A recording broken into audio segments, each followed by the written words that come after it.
આંતરજ્ઞાતીય લગ્નમાં અત્યાર સુધીના સૌથી મોટા સમાચાર સામે આવ્યા છે। ખેડાની પાટીદાર દીકરીએ રબારી યુવક સાથે કર્યા છે લગ્ન। માતાએ દીકરીને પરત લાવવા માટે આજીજી કરી હતી। પાટીદાર દીકરીને લઈ પાસ એસપીજીનો ચોંકાવનારો દાવો સામે આવ્યો છે। પાટીદાર દીકરીની થઈ છે હત્યા તેવું પાટીદાર નેતાએ કીધું છે। રણછોડ રબારી નામના વ્યક્તિ પર આરોપ લગાવવામાં આવ્યો છે। 25 લાખની માંગણી ન સ્વીકારતા હત્યા થઈ છે તેવું પાટીદાર નેતાએ કીધું છે। દીકરીની શોધખોળ માટે પોલીસ સ્ટેશનમાં રજૂઆત કરવામાં આવી છે। દીકરીની માતા અને પાટીદાર નેતાઓની રજૂઆત થઈ છે અને સૌથી મહત્વની વાત એ છે કે પાટીદાર દીકરીની હત્યા થઈ હોવાનો આ દાવો થયો છે અને આ ખૂબ મોટી વાત કહી શકાય, કારણ કે 25 લાખ માંગ્યા હતા અને તેની સામે 25 લાખ ન આપતા દીકરીની હત્યા થઈ તેવું નિવેદન સામે આવ્યું છે।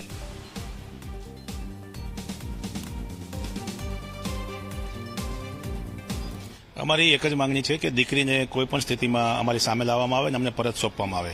દીકરીની સાથે જે અપહરણ, લૂંટ અને હત્યાની જે શક્યતાઓ છે એ તમામ વસ્તુઓ 15 દિવસથી સામે આવી રહી છે। એટલે જે રણછોડ રબારી કરીને જે વ્યક્તિ આ દીકરીને બગાડવામાં જેનો મુખ્ય હાથ છે એની સામે કાયદેસરની કાર્યવાહી કરવામાં આવે।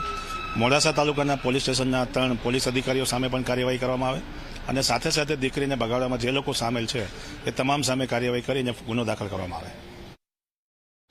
મારે સરકાર પાસે અને મારા એસપીજી ગ્રુપ સાથે મારે એક જ આશા છે, મારી દીકરી સહી સલામત મને પાછી સોંપી જાય, બસ એ જ સાહેબ। આખો જે મામલો છે એ ખાલી ભાગેડું લગ્ન પ્રથાનો નથી, પણ ખંડણી, લૂંટ અને અપહરણનો છે। રણછોડ માસ્તર એમના ભાઈ ઉપર ખંડણી અને લૂંટની ફોજદારી ફરિયાદ દાખલ કરવામાં આવે અને જે બીજા 3 પોલીસના કર્મચારી છે એમને કન્સર્ન, એમને ફરજ મોકૂફ કરવામાં આવે અને હત્યાની આશંકાનો ગુનો પણ દાખલ કરવામાં આવે।